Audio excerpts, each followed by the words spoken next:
Eshu Bhadreshu Nityam Bhagavata Sevaya Bhagavate Uttam Shloke Bhaktir Bhavatir Naistiki Nomagyanti Mirandasya Jnananjana Shalakaya Chakshurun Meditam Yena Tasmai Shri Gurave Namaha Jaya Sri Krishna Chaitanya Prabhu Nityananda Shri Advaita Gadadara Shivasadi Gaur Bhaktivinoda Hare Krishna Krishna Krishna Hare Hare Hare Rama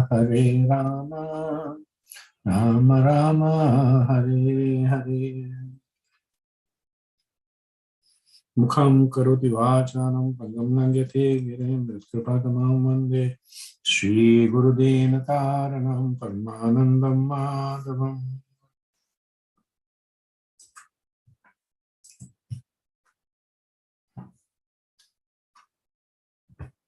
Hare Krishna. Thank you again. So, we finished the 21st chapter on Monday, which was the instructions by Maharaj Prithu to the citizens.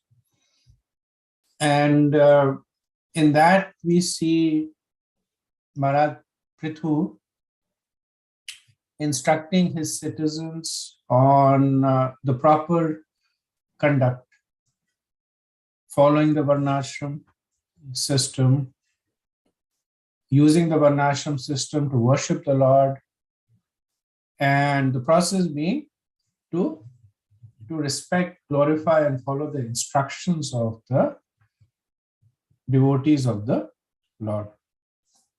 Now, as he was ending his instructions, the four Kumars come.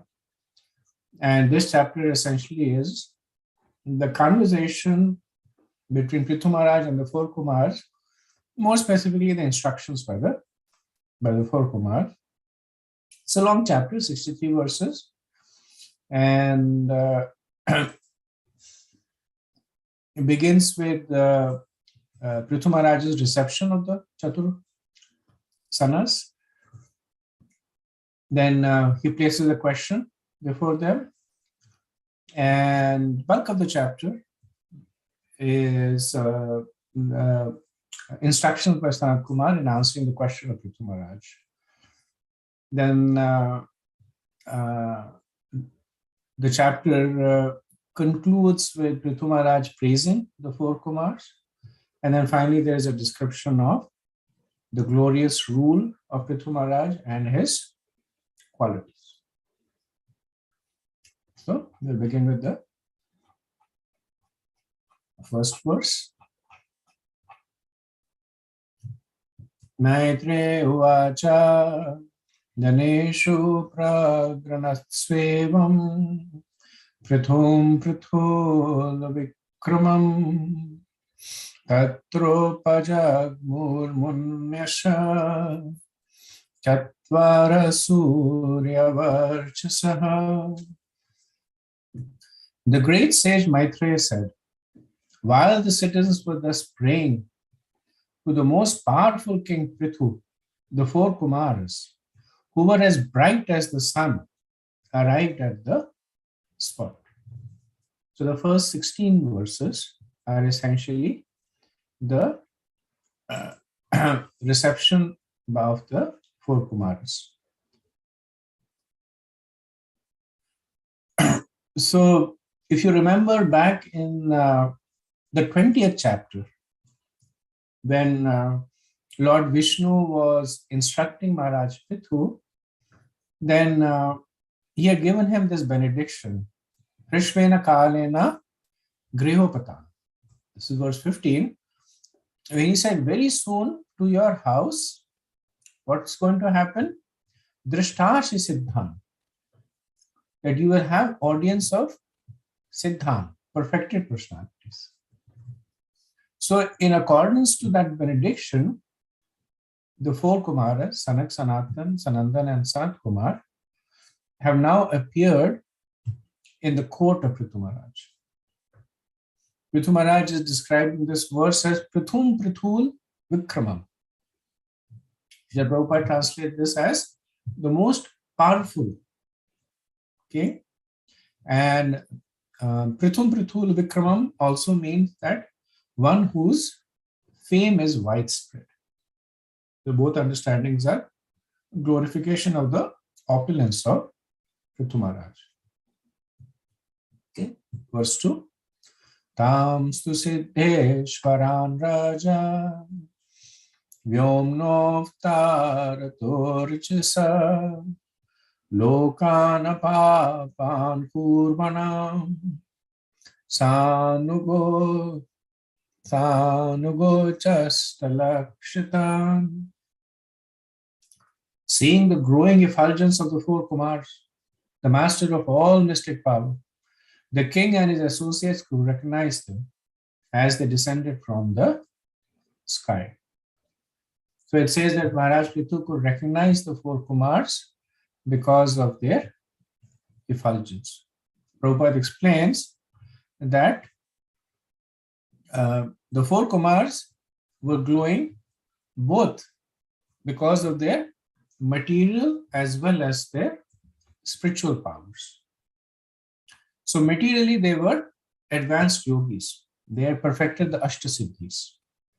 They could travel anywhere. They went all the way to Vaikuntha. They kept their body in a certain state. So that was their yogic powers. And spiritual powers were that they were Lokana Papan Purvana. That they were, not only were they sinless themselves, but they had this ability that wherever they went, that place became sinless. Right? Lokan apapan. Papan means sin, apapan means without sin. Kurvana. They would make that lokan, they would make that place sinless by their own presence. That's a spiritual power. So once a person asked Srila Prabhupada that if you are a mystic from India, can you describe what kind of miracles can you perform? And Srila Prabhupada, half jokingly, half serious, he said, my miracle is I made hippies into happies. So that's a spiritual power. The ability to impart Krishna consciousness, the ability to nurture the seed of bhakti in a person. And bhakti is the only way that a person can be truly sinless. So the four Kumars have been glorified for both. In the current day and age, what do we see? That there is a increase in materialism. Current day and age means that going back even 50 years, we see that materialism is constantly on the rise. And while it is rising everywhere, more so in the West, which is why traditional sannyasis, they would not like to go to Western countries because of the strong materialism over there. Still there are people who prefer to live in simple, rural. They don't even like to go to cities, or to speak of Western countries. A few years ago, and this is an interesting turn of events. A few years ago, there were some devotees in India who came to America for a pilgrimage. And what was the pilgrimage? That they visited all the places that Srila Prabhupada made famous by him visiting. So they went to 26 2nd Avenue, they went and embraced the tree in Thompson Square, they went to Haiteshwari. So by the presence of the devotee, the place becomes a place of pilgrimage. The four Kumaras, they were attracted by the devotional qualities of Prithu Maharaj. So by his influence, the planet Earth, which was infested with sin under the rule of his father, had become sinless. And the four Kumaras, they could recognize that just like they are glorified as Lokana Papan Purvanam, Prithu Maharaj is also very closely connected to the Lord, empowered by the Lord to be able to do this. So they came very happily to give Prithu Maharaj their association and to take his association also.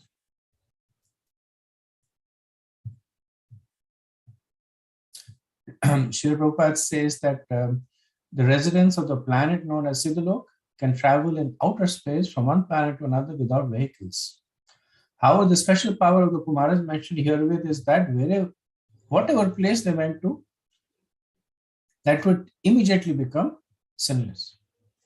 During the reign of Prithu Maharaj, everything on the surface of the earth globe was sinless. And therefore the Kumaras decide to see the king. Ordinarily, they do not go to any planet which is sinful. So this is one reason why we do not see personalities from other planets in the current day and age. In the Mahabharata, we see that it was not uncommon to see Apsaras and Gandharvas and even Devas on the earth planet.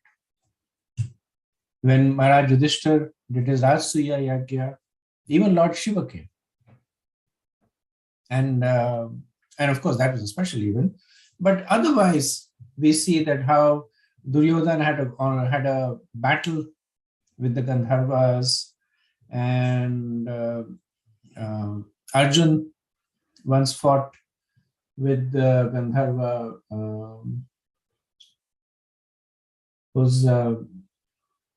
who had a chariot. I think Arjun burnt his chariot, so he changed his name to one with a burnt chariot. Chitraratha became Angarparna? Not Chitraratha.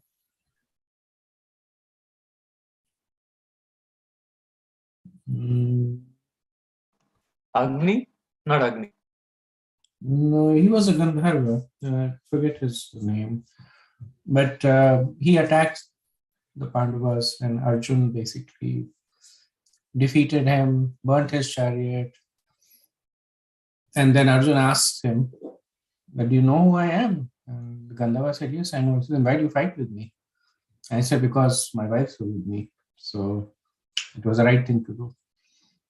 But he said that that I was known by the name as one with a glowing chariot. And from today on, my name will be one with a burnt chariot. So anyway, the point was that at that time there was piety. So the Devas and the Gandharvas, the Siddhas, they visited the earth planet and they were visible to those who were able to perceive them, but not now because of the lack of piety. But during the reign of Maharaj Prithu, the earth planet became free of sin. And four Kumaras therefore came in appreciation of the rule of Maharaj Prithu and the personality of Maharaj Prithu. Verse 3. Tadarshano gatan prana pratyaditsurivodita sa sadasyanubhovainya indresho gunaniva. Seeing the four Kumars, Prithu Maharaj was greatly anxious to receive them. Therefore, the king, with all his officers, very hastily got up, as anxiously as a conditioned soul whose senses are immediately attracted by the modes of material nature. So this verse describes the eagerness of Prithu Maharaj to receive the four Kumars. Now, if you look at it from the perspective of Prithu Maharaj, that he had audience of Brahma, who is the father of the four Kumars. He had audience of Lord Vishnu, who is the father of Brahma and the personality of Godhead. Now, seeing the four Kumars, one would say that I know your father, I know your father's father, they are friends to me, so no big deal. But not Prithu Maharaj. That just as he greeted Lord Brahma, just as he greeted Lord Vishnu, he very anxiously greeted.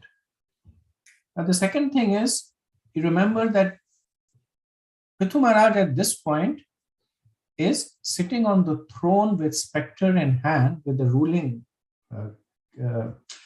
staff in hand, giving instructions to the citizens and accepting glorification from them. From that position, he immediately gets up. So that position is intoxicating. Once when Indra was sitting in this position on his throne, and all around him, everybody was glorifying him, somebody was doing chamar, apsaras were dancing, and his spiritual master came, Brihaspati. And Indra was like, I don't really want to get up for him. So he was so full of his own opulence, not Prithu Maharaj. So this shows the qualities of Prithu Maharaj. Immediately he stands up to greet them. So, so it is said that there are four types of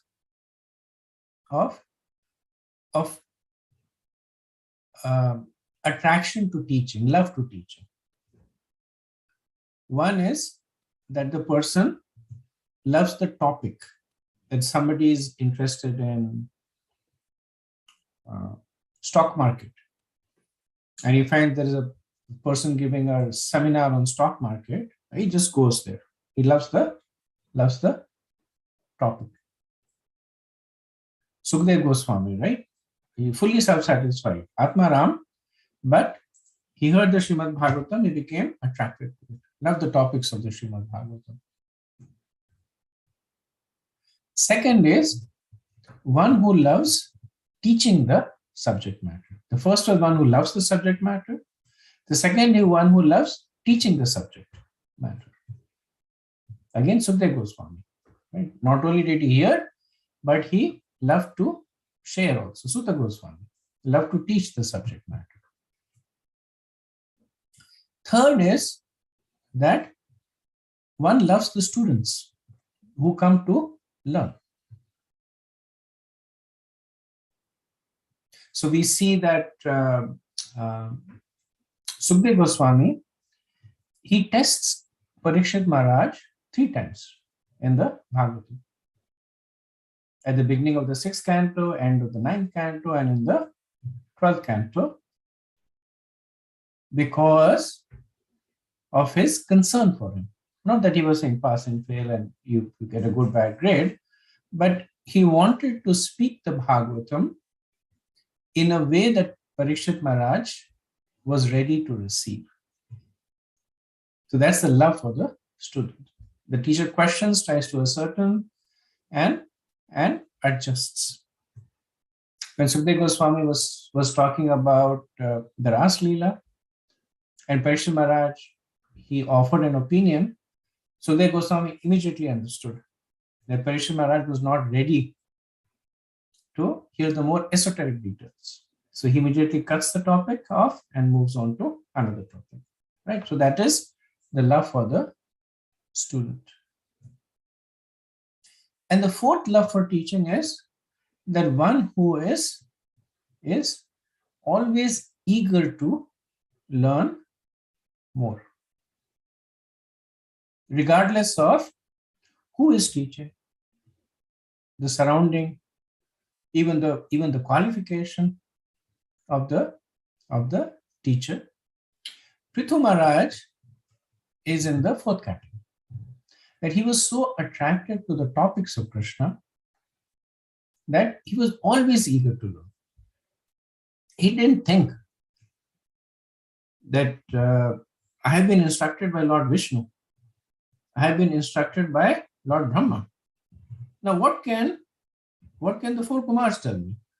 They're exalted personalities, but I've been instructed by even more exalted personalities.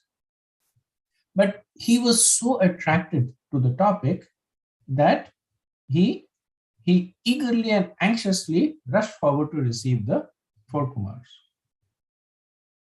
There is an incident of Bhakti Vaibhava Thakur that once a grahastha, he went to Bhakti Vaibhava Thakur,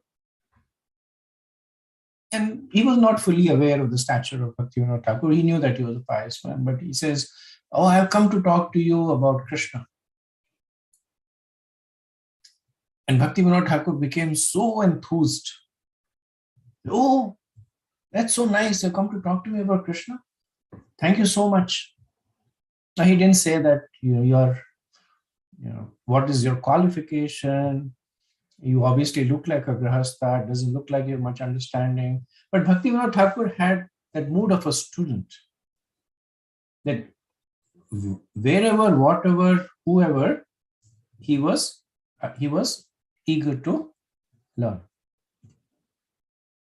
In the seventh canto of the Bhagavatam, we see that when Hiranyaksh was killed, then Hiranyakashipu, he gives many instructions to his sister-in-law and to Diti, almost like the second chapter of the Bhagavad Gita, how the soul is eternal.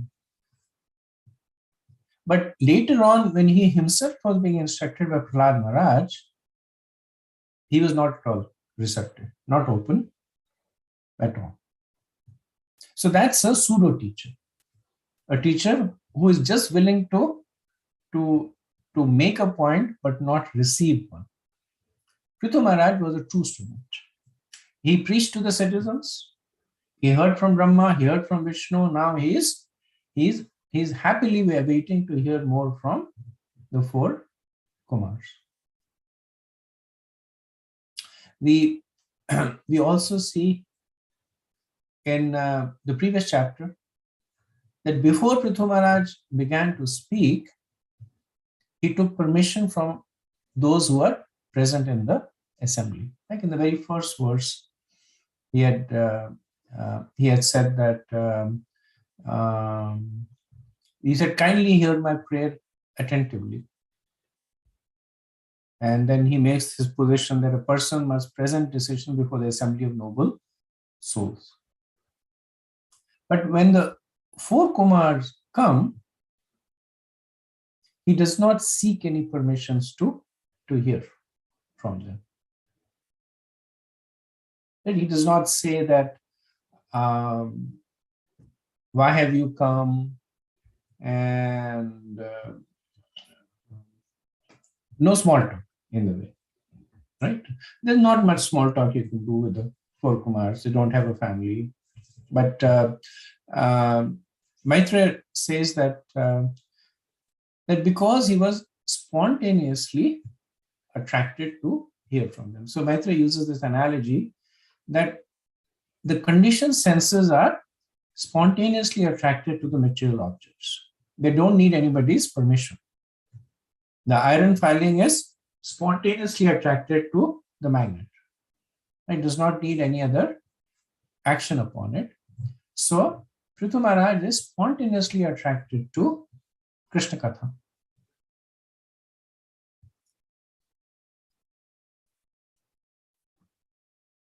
So Vishnu Chakravarti, he gives an interesting explanation as to why did Prithu Maharaj quickly get up He says that because that's the instructions in the Smriti. So the verse that Vishnu Chakravarti quotes is Urdhvam prayahaya utkramananti yunastaive ragate pratyutanabhi vadabhyam punastan pratipadyati. When elders approach, the life airs of the young move upwards out of the body. By standing up in respect and greeting the elders, the life airs return to the body. So this is Mahabharata 13, 107, 32. Thus, if one does not rise up when elders approach, one's lifespan decreases. Prithu's eagerness is shown by an example. The example of the jiva following the conditioned sense objects. Now, of course, also expected to give obeisances, but also expected to stand in respect. So we see that how Indra got into trouble for not standing up to respect Brihaspati. We see that how Romaharshan Sutta was killed by Lord Balram for not standing up when he entered. So it just shows the importance of following protocol, externally showing respect, and also the Vedic injunction that if one does not stand up, one's life fares because they have risen, they result in the lifespan getting cut short. Okay, next verse 4. Gaurvadyantrita sabhya prashrayanantakandharaha vidhivat pujayam chakre grittadyarahan hanasanan. When the great sages accepted their reception, according to the instructions of the Shastras, and finally took their seats offered by the king, influenced by the glories of the sages, immediately bowed down. Thus he worshipped the four Kumaras. Prabhupada says that the word Vidhivat is significant, which means that Vidhi means as per the injunctions of the scriptures. He said that this means that Prithu Maharaj followed the injunctions of the Shastra and receiving a spiritual master or Acharya of the transcendental disciplic succession. Whenever an Acharya is seen, one should immediately bow down before him. Prithu Maharaj did this properly. Therefore, the words used here are Prashananta Kandhara. Out of humility, he bowed down before the Kumars. So, Srila Prabhupada would also strongly encourage the disciple to bow down before him. And essentially, this was to help them make spiritual advancements. There's a conversation that is often quoted between Prabhupada and Garg Muni. And Garg Muni was a new devotee. He would come in and out, and this is early days of ISKCON, 26th Avenue. He would come in and out of Prabhupada's room, and even after he was initiated. And then Prabhupada once mentioned that, it's customary to give obeisances when you enter or leave the presence of your spiritual master. And then Garg Muni said, I don't feel like doing it. And Prabhupada said, that's okay. That if you do it, then eventually you'll feel like doing it. And Garg Muni shares that he was right. That I started doing it because I thought it would make him happy. And then I did it because it actually made me happy. So in this verse, it says, Gauravad Yantrita Shabya. So Gauravad Yantrita means, so Yantra as you know means mechanical device, right? In Bhagavad Gita 1861, Yantra Dudhani Maya. The jiva is sitting in a body that is controlled by Maya, as if it's a machine.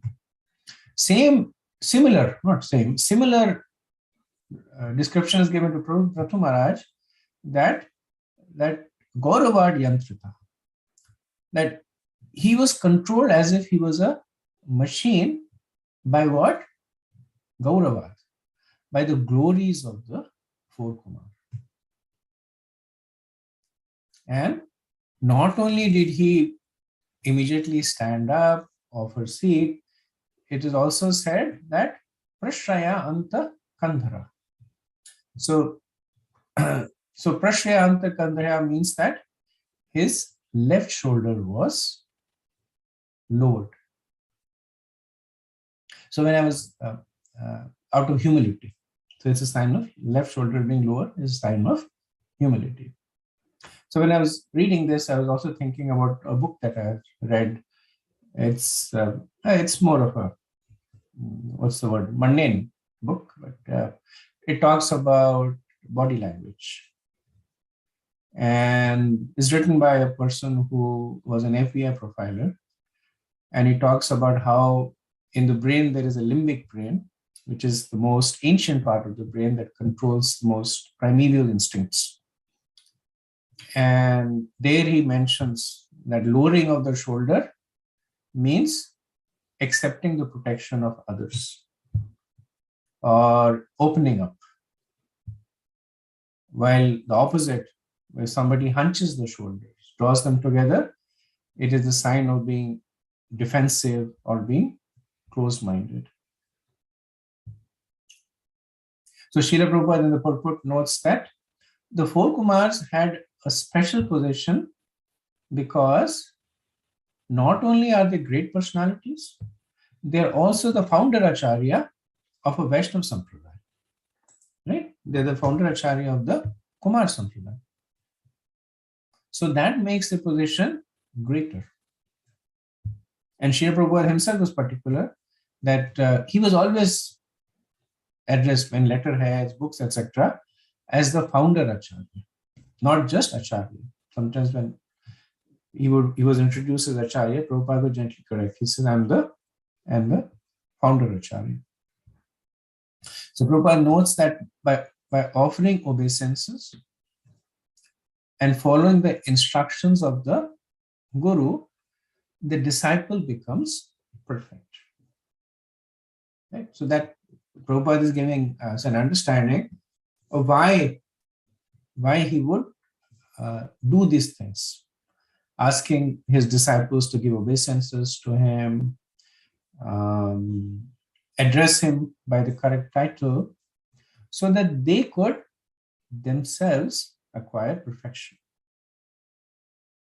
Prabhupada gives the last verse of the Guru Ashtakam, Sakshat Dharitvena Samasta Shastra, that the spiritual master or the Parampara Acharya should be respected exactly like the personality of Godhead. In the same mood, so does anybody know the Pranati mantra for Srila Prabhupada? Well, everybody knows it, I'm sure. It's the second part of the Pranam mantra. Namaste Saraswati Devi Gaurmani Pracharane Nirvishesha Shunyavadi Pashasha Deshatarane. But the interesting thing is that the Pranati mantra was actually composed by Srila Prabhupada himself for himself. Traditionally, the Pranati mantra is composed by the disciple. But Srila Prabhupada composed it, and many things Srila Prabhupada did was because he was preaching to his disciples were new to Krishna consciousness. So there was an incident in New Vrindavan where some of the disciples of Srila Prabhupada, they started spreading this information that Prabhupada was God. And these were some of the leading disciples of Prabhupada. So somebody called Prabhupada and told him that this is what they're saying. How do we understand it? And then Prabhupada said, ask them to leave right away. And also he expelled them from ISKCON. And later After, I think he gave them 1 year to meditate on their mistake. Each one of them was given a task of opening one preaching center, and then after 1 year they were taken back. But this is how seriously Prabhupada took to the fact that they had the proper understanding of the position of Guru. And that's when Prabhupada also composed the Pranati, the Pranati mantra, where he clearly says, Namaste Saraswati Devi, right? That my obeisances to the servant of Bhakti Siddhanta Saraswati Thakur. So he's establishing his position as the servant of his Guru, Gaurvani Prashadani, and following the instructions of Gaurvani, of Chaitanya Mahaprabhu, right? And what are the instructions? Nirvishesha Shunyavadi Paschachadeshata. So Nirvishesha Shunyavadi, that he is fighting against these two things, Nirvishesh and Shunyavadi. So Nirvishesh is impersonalism, Shunyavadi is voidism. So in the Mayavad conception, they go around saying that my spiritual master is God, and then they say I am God, and everybody is God. That is Nirvishesh. Shunyavadi is Buddhism, that ultimately you become nothing. So Prabhupada asked his disciples to meditate on the Pranati mantra so that they are never confused about his position. So we see that at one place, Prabhupada looks like he is demanding a lot of respect. You give me obeisances, address me as founder acharya, etc., etc. And then other place, he is going out of his way to make sure that everybody knows that he is the servant of his spiritual master, that he is a jiva, and his position is that of serving Guru and Krishna. So everything that Prabhupada did was according to the scriptures, whether it was in terms of apparently increasing, elevating his position, or the opposite. But everything was as per the scriptures. Okay, let's move on to next verse. Fine. Tadpad soch shalile marij talak bandhanaha tratra shilvatamritam acharyan manayan neva. After this, the king took the water which had washed the lotus feet of the Kumaras and sprinkled it over his hair. By such respectful actions, the king, as an exemplary personality, showed how to receive a spiritually advanced personality. So Prithu Maharaj was doing whatever he was doing because he was personally enthused to do it, and also because he was setting an example for others. So we know that Achar is a lot more powerful than Prachar. So it is said that Achar is like the mute button, meaning that it said that I cannot hear you speak because your actions are deafening me. It's a way of saying that a person is much more influenced by one's actions rather than by what they say. So leaders should be extra careful to understand that everything that they are doing is preaching.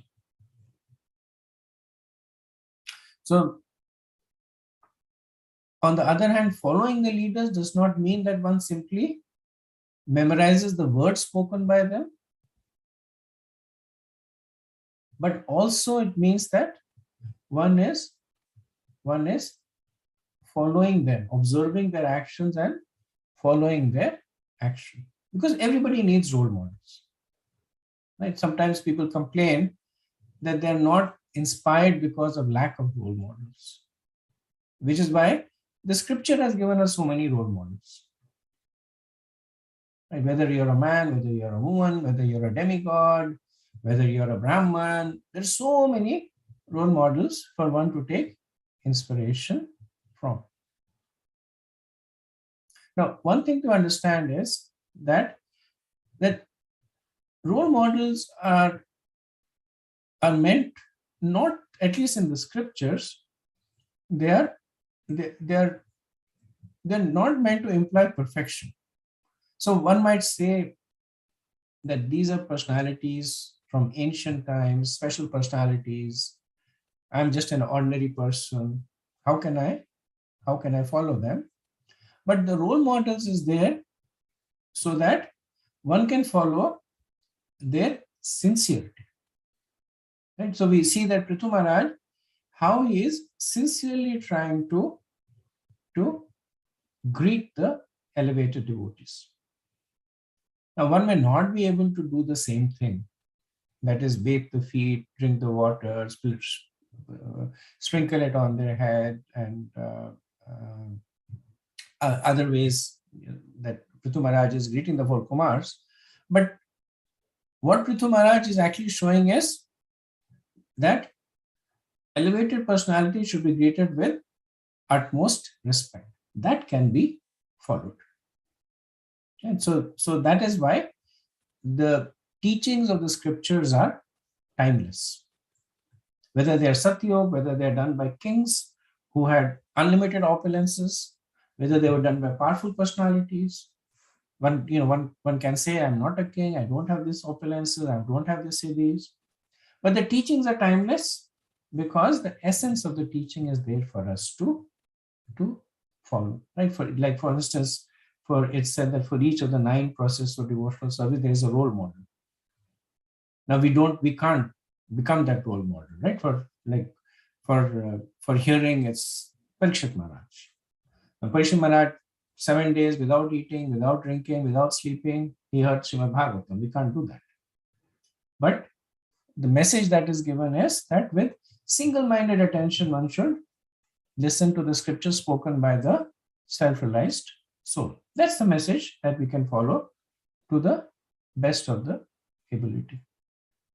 Now, on the other hand, that when people are in positions of spiritual leadership and they do wrong activities, then 3 types of effects. One is that they are providing support to the atheistic people. Right? When some spiritualist is found to be doing wrong things, then the atheistic people say, see, I told you, the spirituality is all humbug. So it gives support to their views. Secondly is it turns away those who are trying to take to spirituality. Like when a guru falls down, then the disciples become very discouraged. So many of them left the movement and never came back. And the third is that they may be steered to the wrong path. So they may either follow their guru or their role model in the wrong path, or they may misunderstand and continue to follow the wrong path. Right? We know in Chaitanya Charitamrita, there is a pastime when Advaita Acharya began to preach Mayavad. And he did that really to get the mercy of Mahaprabhu. But of his 6 sons, 3 sons, they became Mayavadi. Right? The elder 3 sons, they could understand the mood of the father when he explained, then they could understand. But the younger 3 sons, they could not. And they actually left the father. They became full-on Mayavadis. So both ways, for a person in a leadership position to be important to act in a way to inspire the others, and also to be careful not to act in a way that can create confusion. Either give fodder to the atheistic people, discourage those who are taking to spirituality, or mislead those who were inspired by them. So Prithu Maharaj is very aware of this responsibility that he has. Prabhupada says that as an ideal Vaishnav king, he taught others by personal behavior how to receive and respect saintly people. And Prabhupada gives the example of Chaitanya Mahaprabhu. That Chaitanya Mahaprabhu says that Apani Achari Prabhu Jivera Sikhaya. That whatever Mahaprabhu taught in his life as an Acharya, he himself practiced. And although great personalities understood that he was non-different from Krishna, he always forbade them to make this information, even to speak about it in private. Some of them he actually showed them his form as Krishna, and then also he would say that keep this a secret, because he wanted to make sure that people followed the teachings that he was saying. Okay, I'll do one more verse and then we'll pause for discussion. Tatkashanashinan swadishneshrivapavakan Shraddha samyam samyukta pritapraha bhavagrajan. The four great sages were elder to Lord Shiva. And when they were seated on the golden throne, they appeared just like the fire blazing on an altar. Maharaj Prithu, out of his great gentleness and respect for them, began to speak with great restraint as following. So Prabhupada in the purport, he recalls the pastime of, or maybe the incident, that how Brahma first gave birth to the four Kumars, ordered them to marry, to have progeny. The four Kumars refused. Brahma became angry, and then Rudras appeared. Therefore, the four Kumars are considered to be elder brothers because they appeared before Lord Shiva. Also, an interesting point made over here is that Lord Brahma is, well, it's not made in the purport, so to speak, but just an interesting point that struck me, that Lord Brahma is the founder Acharya of the Brahma Sampradaya. And the Chatur San are the founder Acharya of the Kumar Sampradaya. When there is a conflict between the two Sampradayas, the third Sampradaya, Rudra Sampradaya, was born. Generally speaking, when there is conflict, then there is confusion and chaos, and what comes out is misleading.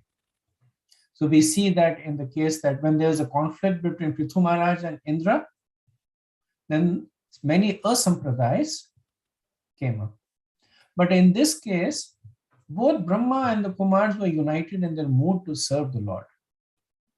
Which is why even though there was a conflict, and even though the third sampradaya came, that was also a bona fide sampradaya, along the same lines as the Kumar sampradaya and the Brahma sampradaya.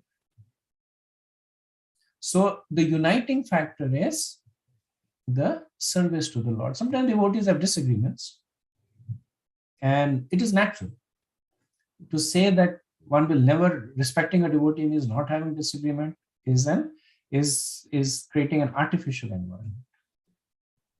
But as long as the disagreements are aligned along the unifying principle of how best to serve the Lord and his devotees, whatever will come out of it will be better. If you read some of the books that Prabhupada disciples are now writing, there was so much of strife going on, even between Prabhupada and his disciples, especially his senior disciples. They would say, don't do this, do this. Prabhupada would propose something. They would disagree. In the Jew temple, Prabhupada said that we have to stay with the temple. And his disciples, they basically sent a note saying, we're giving up that land. So So there were disagreements, but it always, because there was this mood of service to Guru and Krishna, they strengthened. On the other hand, even if there are agreements and that mood is absent, it will weaken. In one of his lectures, um,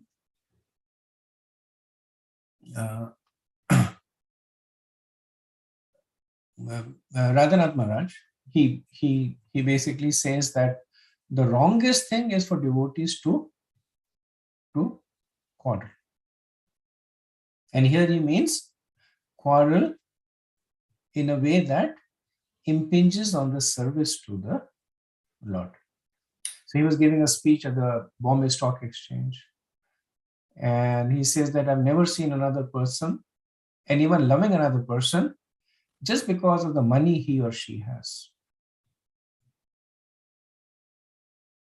So the point that he was making is that love has nothing to do with material things, but everything to do with spiritual thing. So when devotees fight based on ego, then it can drive away even other committed devotees, and it can bewilder those who are looking to get encouraged. And the opposite also happens, that when they see that devotees are cooperating, then it attracts, it enthuses them, and attracts people. Like in Chaitanya Charitamrita, we see Maharaj Pratapurudra, and he was standing on the balcony of his palace, and then he saw the Gaudiya devotee, the Gaudiya Vaishnavas coming to be with Chaitanya Mahaprabhu. And he saw that how they were blissful and happy together and singing and dancing, and he saw their love for Mahaprabhu. And then he developed this intense love for Mahaprabhu, this intense desire, understood the position of Mahaprabhu by the cooperation amongst his devotees. Okay, I'll pause here and see if you have any discussion.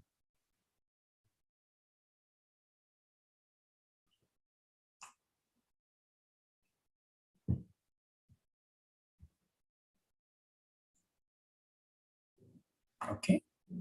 Hare Krishna Prabhu. Any example of the?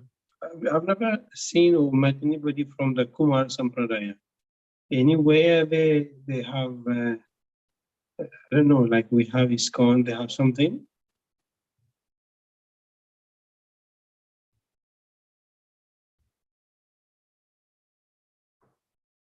I don't know of any prominent personality from the Kumar Sampradaya, but I do know that they are very prominent in Vrindavan. There are a lot of followers of the Kumar Sampradaya. Kumar Sampradaya is preaches Gopi Bhav, special position of the gopis. And if you spend enough time in Vrindavan, outside the circle of ISKCON, then there are seriously practicing devotees, bona fide Vaishnavas from the Kumar Sampradaya, but don't know enough to know who their acharyas are. Thank you. Thank you. Hare Krishna Prabhuji. Prabhuji, you were mentioning I joined pretty late, but you're mentioning that there was some misunderstanding between the two sampradayas, and that's how Rudra Sampradaya was born. Between the Brahma and the Kumar Sampradaya, there was some kind of misunderstanding or something, and then that's how. So what was that, Prabhuji? Can you elaborate on that? It's more of I think it's more of a metaphor. So there was no misunderstanding between the Sampradayas, but there was a misunderstanding between Brahma and the four Kumars. Right? The third canto said that. Yeah. The four Kumars were born, they were ordered by Brahma, disagreed, Brahma became angry. And because of that anger, Lord Rudra, the Rudras appeared and founder of the Rudra Sampradaya. So used as a metaphor that there was a misunderstanding between Brahma and the Chaturkumar Sampradaya and the Rudra Sampradaya here. But the beauty is that even though it may have appeared out of misunderstanding, but because they were all aligned in their service to Krishna, the Sampradayas were all bona fide. Bona fide. Okay. And the flip side is there was a misunderstanding between Indra and Prithu, and the Asampradayas came. And while Prithu Maharaj was properly situated, but not Indra. So they were not united in their service to the Lord. So when in that situation, when misunderstandings happen, then deviations appear. Right. And Prajya, I was thinking about like from an overall perspective, like this fourth canto, right? It has like I think 4 pastimes in total. Prithu Maharaj, Shivji, Lord Shiva, and Daksha's story, and then we'll have one more story after this, and then the first one, I think. Dhruva. Yeah, exactly. So is there a connection between like this? Because I know like each canto is like talking about one particular aspect of the 10 subject matters of Srimad Bhagavatam.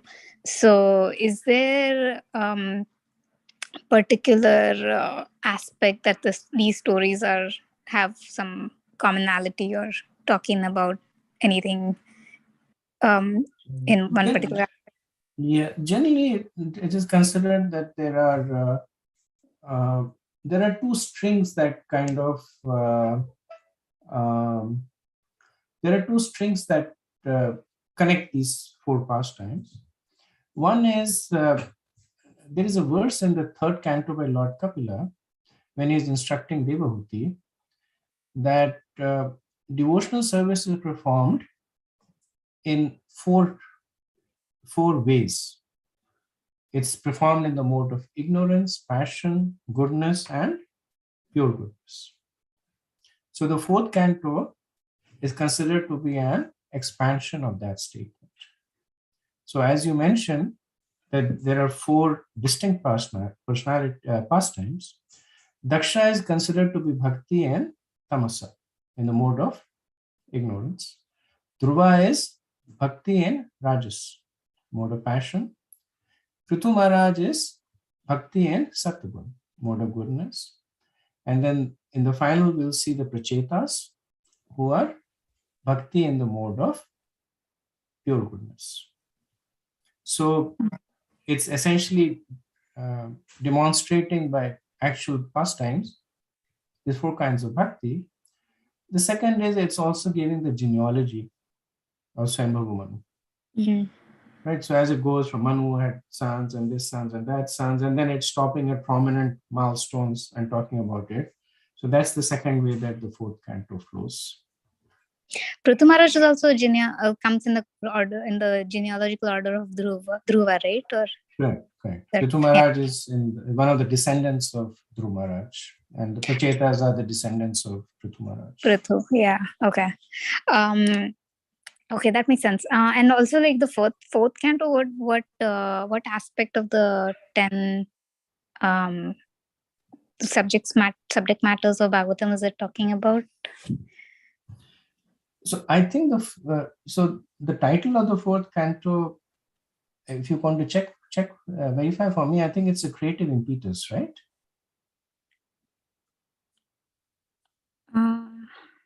Let me see. So Prabhupada kind of Atra Sarga Visarga.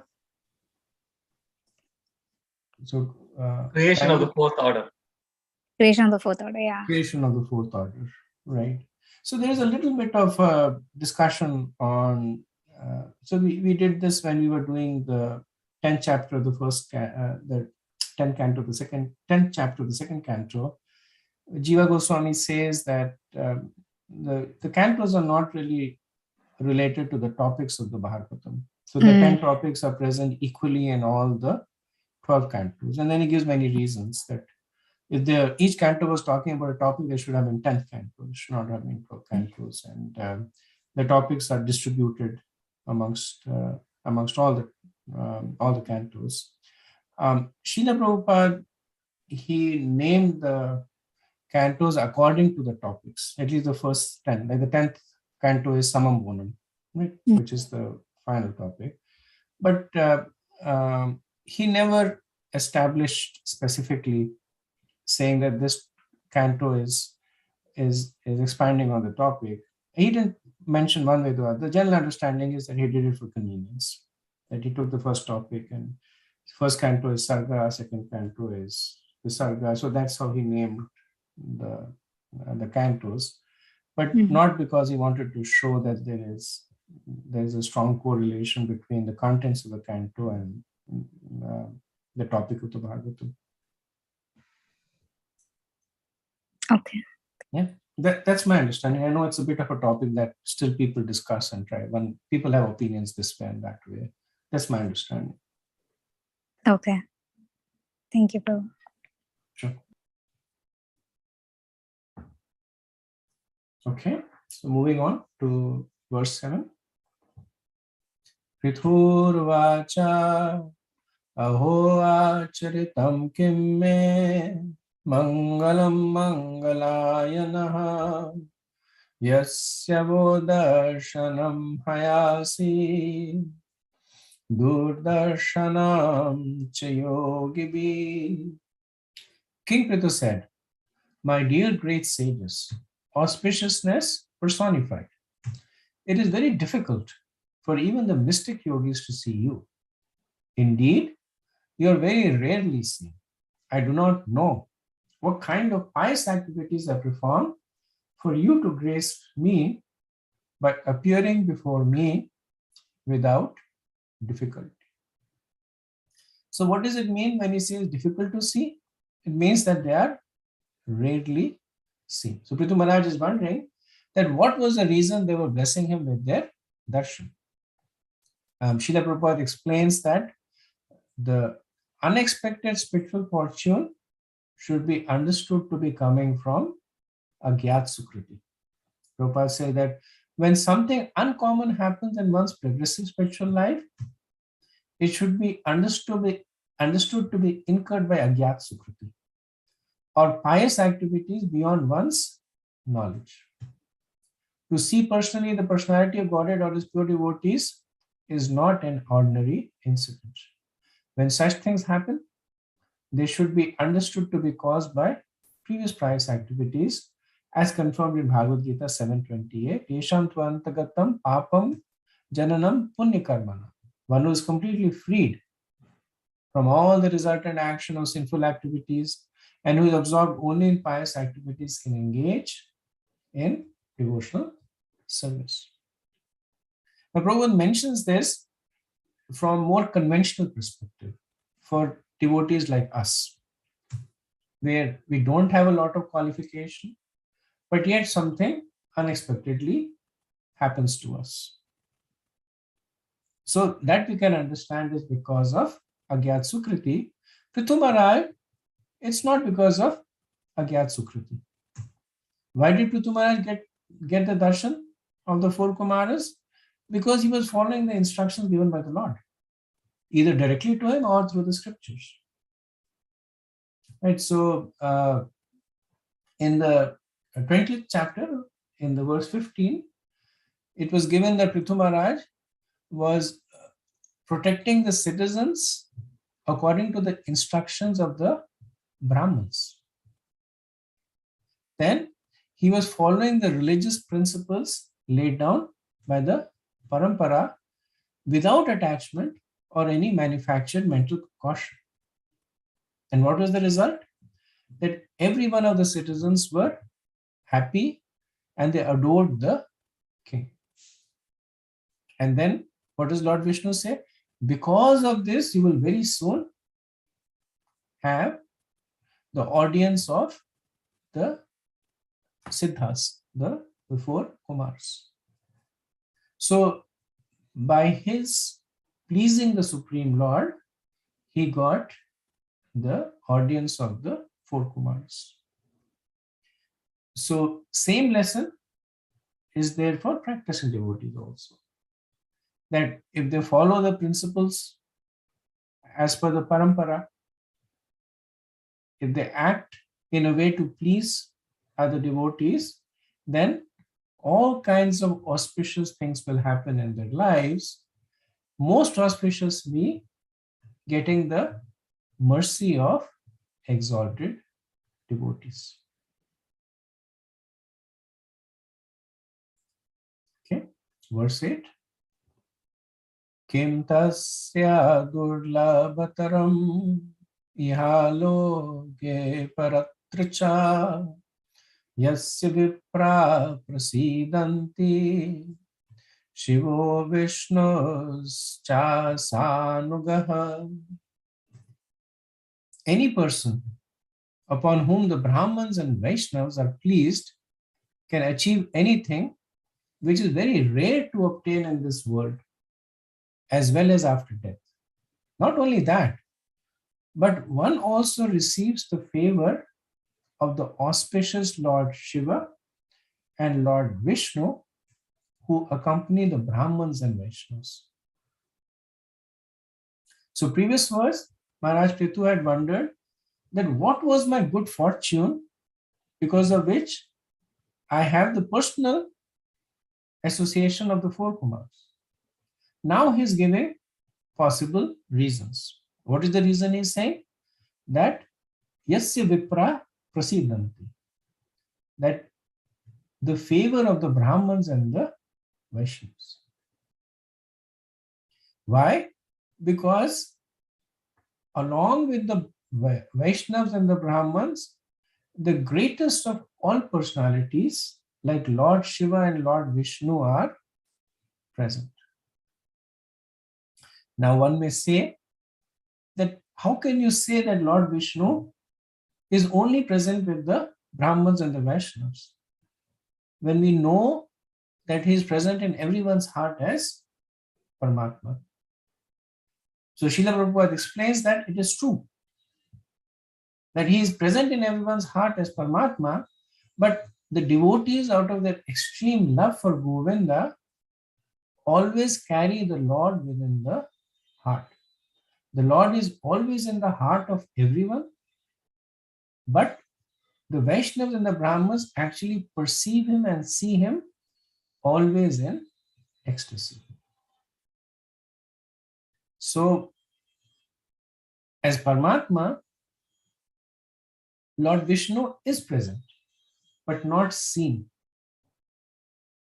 But for the Brahmins and the Vaishnavas, Premanjana Churuti Bhakti Vilochanena, because of their eyes smeared with the ointment of devotion, they actually perceive the presence of the Lord.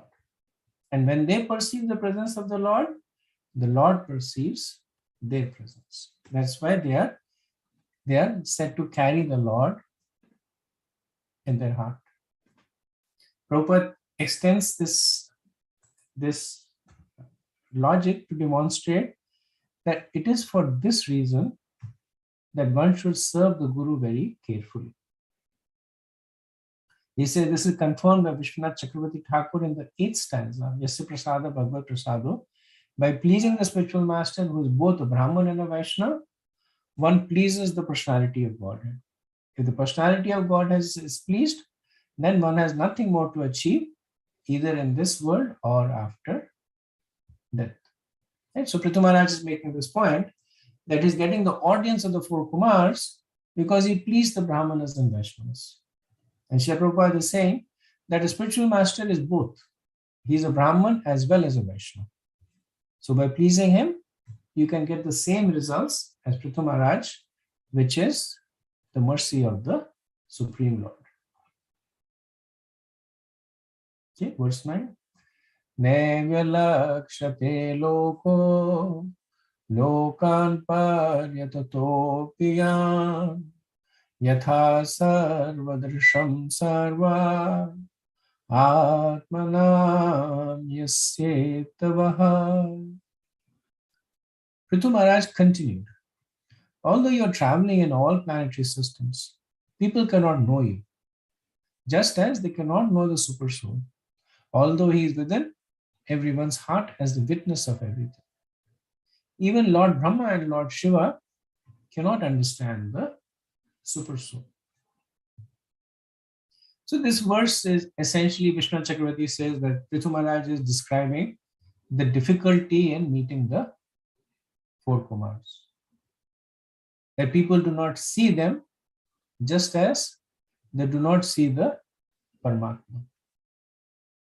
And what to say of ordinary people? Even great personalities like Brahma and Maharishi cannot see the Paramatma.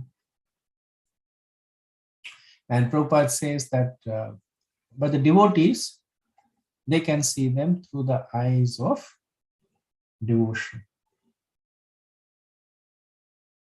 So one may say that how is it that Brahma and Shiva cannot recognize the Paramatma? His disciple is Sarvadarshan. So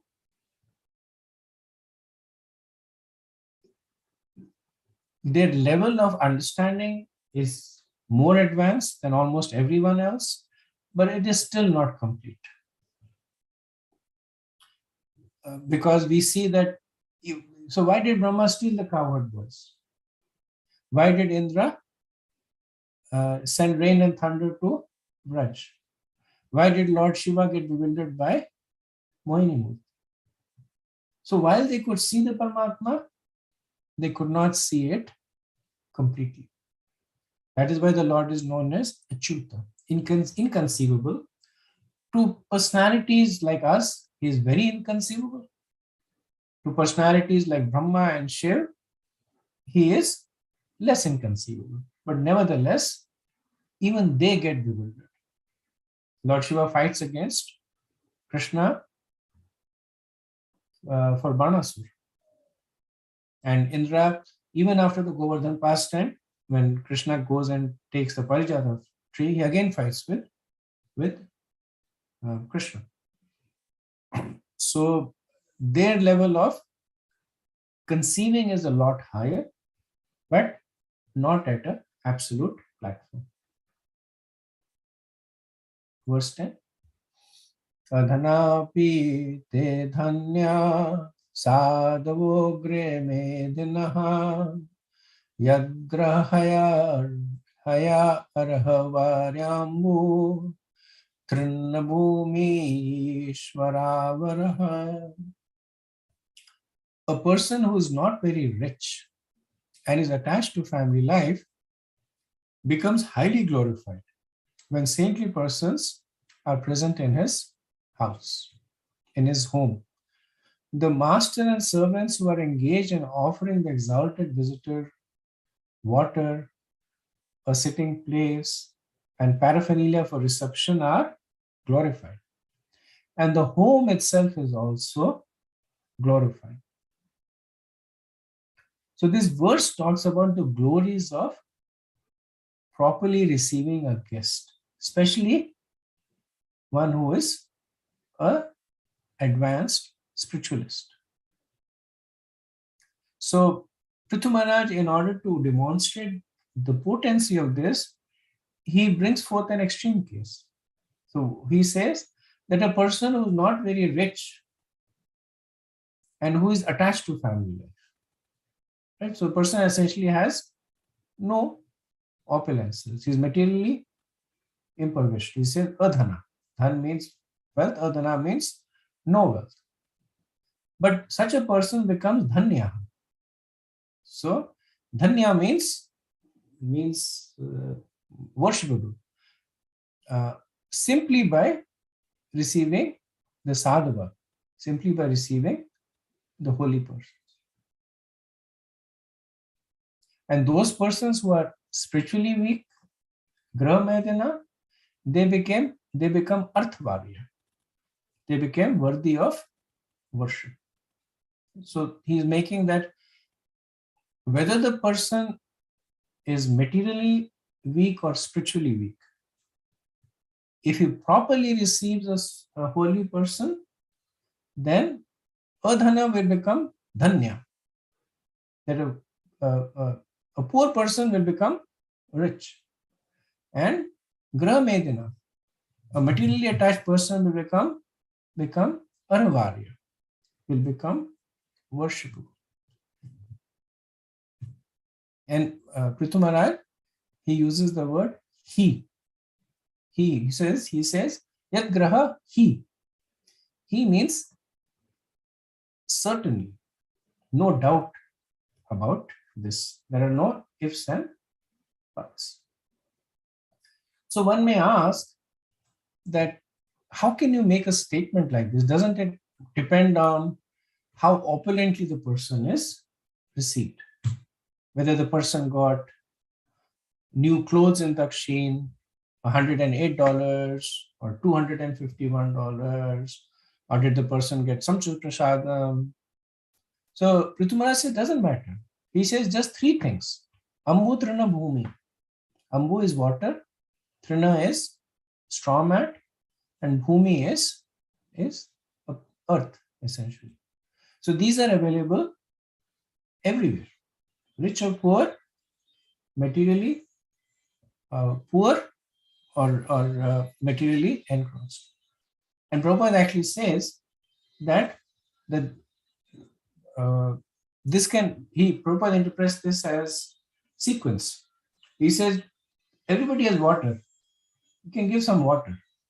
But if the person for some reason does not have any water, then at least give the person a mat to sit on.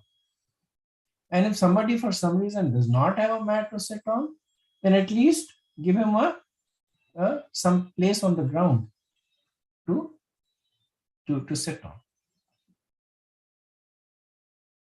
So just this is sufficient to make a materially impoverished person rich and a spiritual neophyte worthy of worship. Can anything be even more potent? So Prithu Maharaj said, yes, something can be even more potent. What? So Prithu Maharaj says that not just the person who is doing it, but even his servants also become glorious. Now, why is it more potent? Because the master of the house may be doing it voluntarily, but the servants are doing it just because they have been ordered to do so. But even when they're doing it under external instructions, following this is so potent that even they benefit. In Chaitanya Charitamrita, in the house of Srivas Thakur, there was a maidservant, and her name was Dukhi. For whatever reason, they gave her the name Dukhi.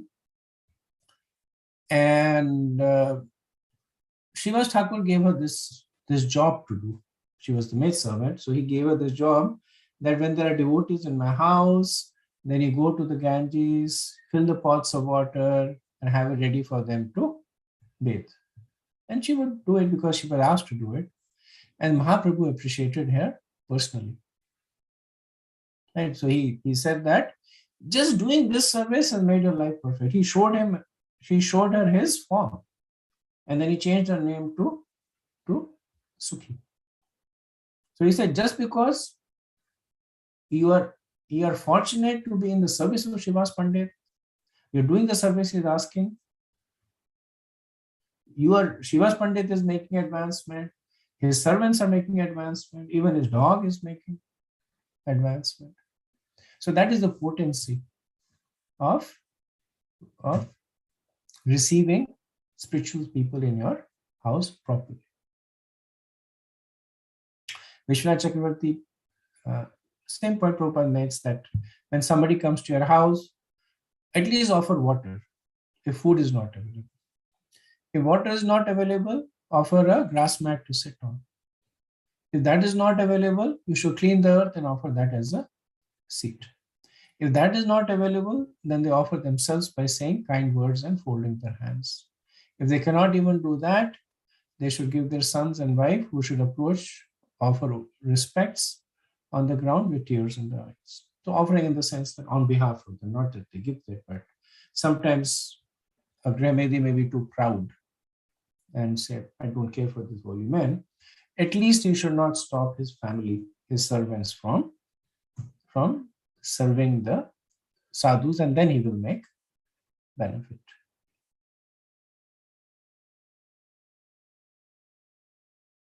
Srila Prabhupada notes that because of this, the sannyasis are enjoined to travel. Because when they go to a person's house and if they get proper reception, then a person who was mired in material chain now gets an opportunity to make advancements. Okay, I'll do a couple of more verses and then we'll pause for discussion. Yalalya Druma Vaitesh Hari Katha Khila Sampadaha Yat Grahasti Tapadya Padati Tavivajataha. On the contrary, even though full of opulence and material prosperity, any householder's house where the devotees of the Lord are never allowed to come in and where there is no water for washing their feet is considered to be a tree in which all venomous serpents live. Vishnu Chakravarti said that houses in which the sons and wife shower sharp words like a snake's poison are like trees, which are the home of snakes. No one ought to fear touches the shadows of such householders. Though they have abundant wealth, if their houses are devoid of water for washing the feet of Vaishnavas, Tirthapadya, those houses are like trees where snakes reside. So Prithu Maharaj is essentially making a point by showing extremes. Previous verse was the extreme benefit of even offering a little bit of service to the Holy One from people who have no qualification. Here he's talking about people who are materially opulent and how fallen they are to be considered if they do not offer some service to the sadhus. So he says their houses are like a tree where venomous snakes lives. Prabhupada makes this interesting point that the previous verse spoke about the glories of receiving the Brahmanas. This verse speaks about the dangers of not receiving the Vaishnavas. So previous verse was speaking about Brahmins. This verse is speaking about Vaishnavas because they are addressed as Tirthapadya, that their feet are like places of pilgrimage. Right? We see Maharaj Yudhishthir glorify Vidur as Tirthi Kurvanti Tirthani, that you carry the place of pilgrimage. Wherever your feet fall, that becomes a place of pilgrimage. So those who are not inclined to welcome devotees are considered to be envious like snakes. Even though they may be living in opulence, such people should be avoided. So Prabhupada gives the example that snakes prefer to live in sandalwood trees because of its cooling effect. Sandalwood is an opulent tree. So similarly, a sinful person may be living in opulent condition, but if he is not opening his heart and house to devotees, he should be considered to be like a snake. Prabhupada quotes Chanakya Pandit that he said there are two living entities, the snake and the envious man. And of the two, the man is considered to be more dangerous because the snake can be subdued by herbs and mantras. Okay. So I'll pause over here, see if you have any discussion.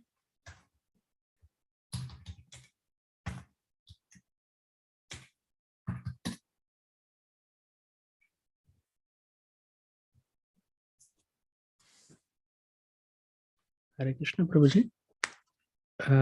Thank you very much, Prabhuji, for the nice explanation. Prabhuji, one question is regarding who is a spiritual master for Prithu Maharaj, Prabhuji. Also, for all the great personalities we see, some personalities we know for sure they have spiritual master like Dhruva and Prahlad.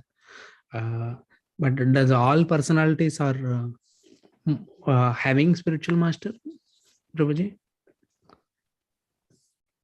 So it doesn't give the name of a particular person that Prithu Maharaj took initiation from. But the general description is that he was very submissive to the instructions of the Brahmanas and the Vaishnavas. And I think this relationship of spiritual master is more along the line of opening your heart to take instructions. Right? So generally it is said that Narad Muni is the guru of Dhruva Maharaj. Right, but there's no pastime described where Narad Muni did the fire yagya, gave the kantimala to Dhruva, and said that now your name is this, right?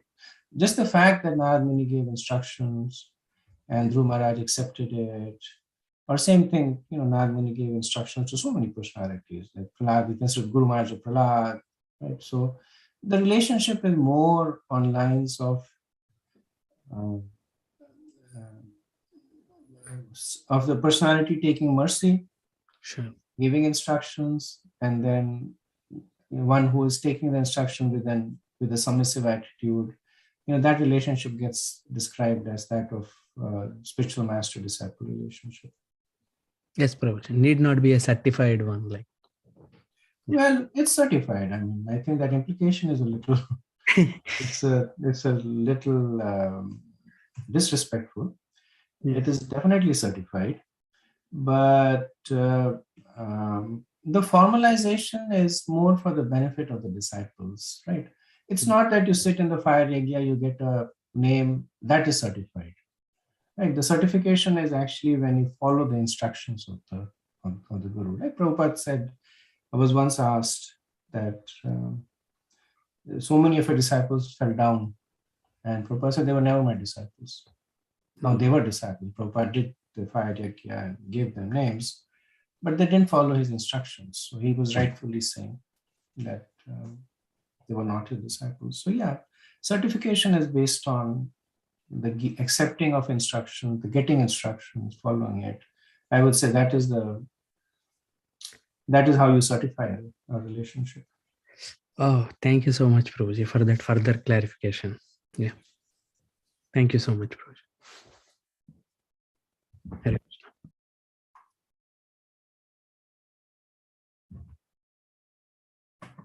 Krishna. Hare Krishna Prabhu, in the case of Prithu Maharaj, we saw that Lord Vishnu himself came. No?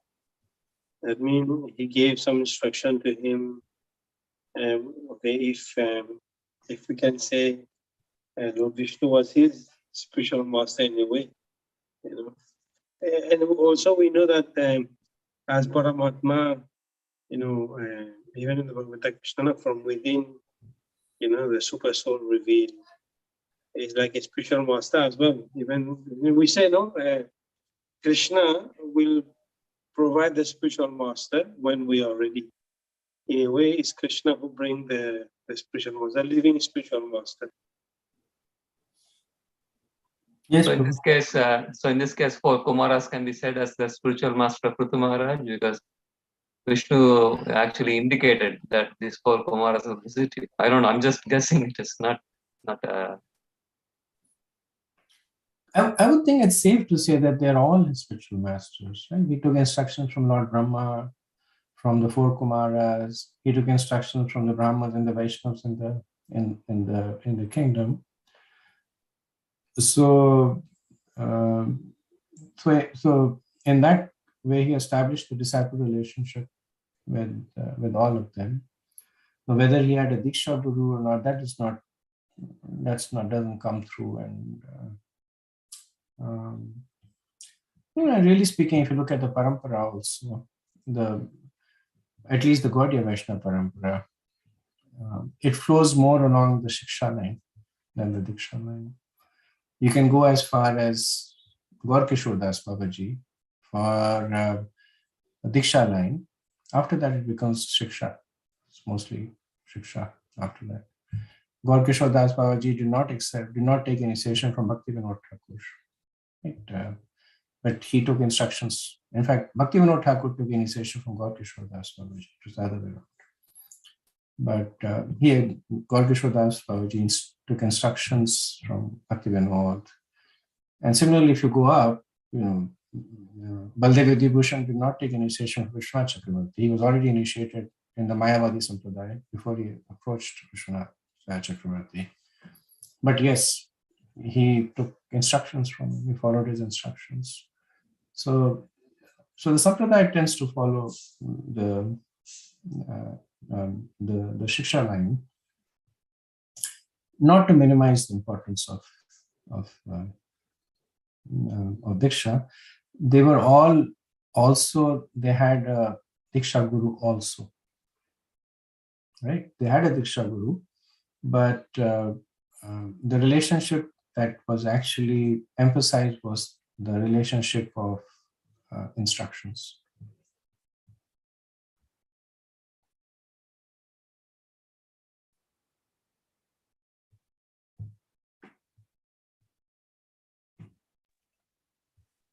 Okay, so no more discussion. We can end here. We'll see you next Monday. Vanchakalpatarubhyascha kripa sindhubhya eva cha patitanam pavanebhyo vaishnavebhyo namo namaha. Anant Koti Vaishnavind ki jai, Srila Prabhupada ki jai, Nithai Gaur Premanand.